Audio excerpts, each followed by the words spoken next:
Hashtag 085, Apocalipse, estudando as profecias. Continuando. O bispo Thomas Newton, proeminente clérigo inglês, observa que o último imperador de Roma ocidental foi Rômulo. E por escárnio foi chamado Augustulus, e que pejorativamente quer dizer Augustozinho. Roma do Ocidente caiu no ano 476.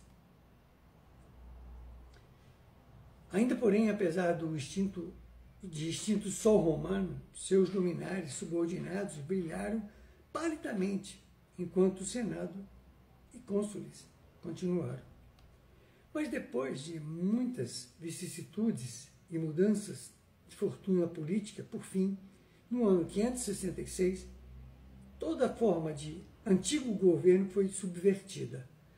A própria Roma reduzida a um pobre ducado, tributário do exercado, isto é, uma província de Ravenna.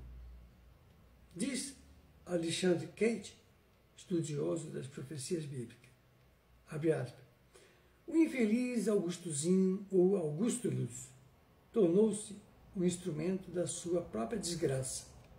Abdicou no Senado e esta Assembleia, em seu último ato de obediência a um príncipe romano, aparentou ainda o espírito de liberdade e as formas da Constituição.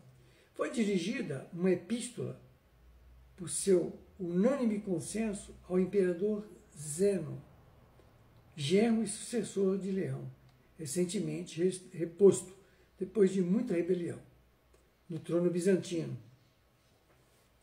Solenemente navegavam a necessidade e até o desejo de continuar mais tempo a sucessão imperial na Itália, pois que, em sua opinião, a majestade de um só monarca era suficiente para abranger e proteger, ao mesmo tempo, tanto o Oriente como o Ocidente. Em seu próprio nome e do povo consentiam que a sede do Império Universal fosse transferida de Roma para Constantinopla. Vilmente renunciavam ao direito de escolher os seus próprios senhores, único vestígio que ainda restava da autoridade que tinha ditado leis no mundo. Pobre e desgraçado Império Romano. E assim se extinguiu o poder e a glória de Roma como norma diretora de todas as nações do mundo. Só ficou o nome, a Rainha das Nações. Todo sinal de realeza desapareceu na cidade imperial. Aquela que tinha dominado sobre as nações jazia no pó como segunda Babilônia.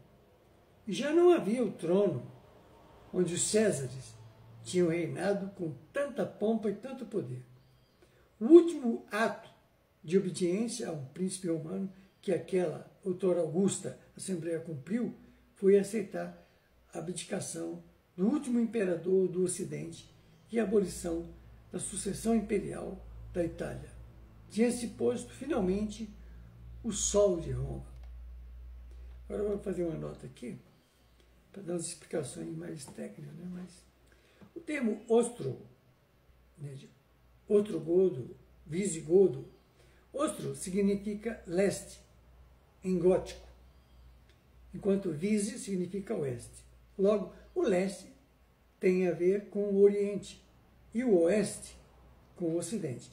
Apesar de terem uma origem comum, os ostrogodos e os visigodos tiveram trajetórias históricas distintas. Os ostrogodos, por exemplo, estiveram sob o domínio dos hunos por um período e, posteriormente, controlaram parte do Império Romano do Ocidente. Em seu reino central estava na Itália, o seu reino. Os visigodos, por sua vez, foram os primeiros bárbaros a invadir o Império Romano e, mais tarde, estabeleceram um reino na Península Ibérica. Bom, prosseguindo.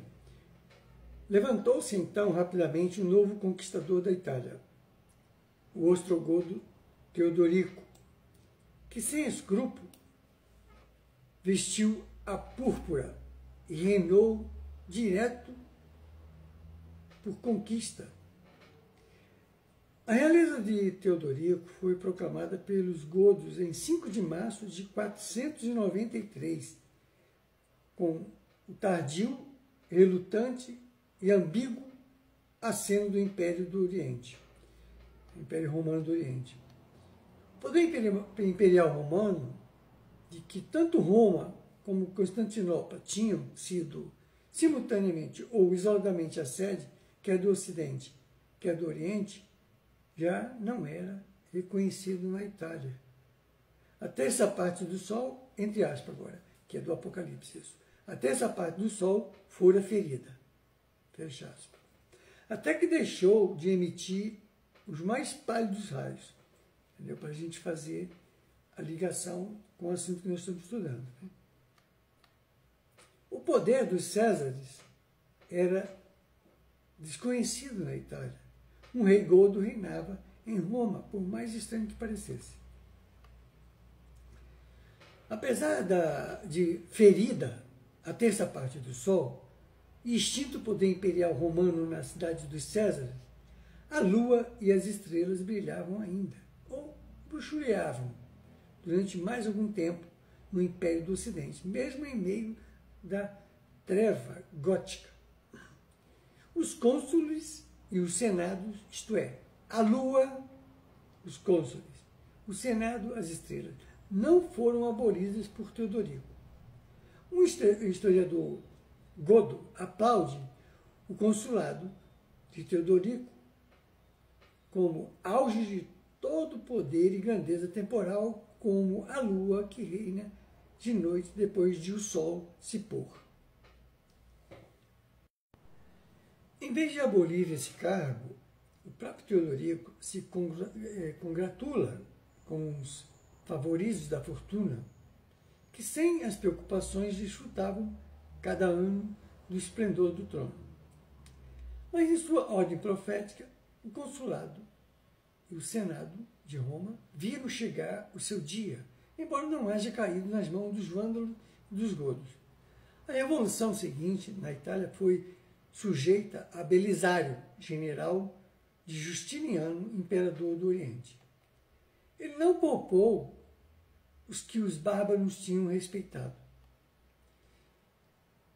O consulado romano, extinto por Justiniano em 541, é o título do último parágrafo do capítulo 40 da História da Decadência e Queda de Roma.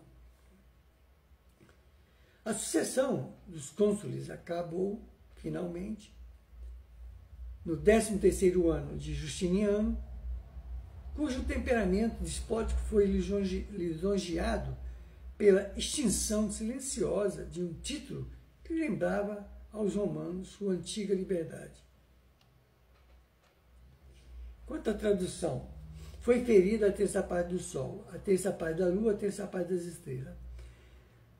No firmamento político do mundo antigo, dos tempos de Roma imperial, onipotente, o imperador, os cônsules e o senado brilhavam como o sol. A lua e as estrelas e a história da sua decadência e da sua queda é apresentada até que as duas últimas foram extintas, relativamente a Roma e a Itália, porque tanto tempo tinham ocupado o lugar da primeira cidade e primeiro país do mundo. Vamos ficar aqui. Seguimos na próxima hashtag.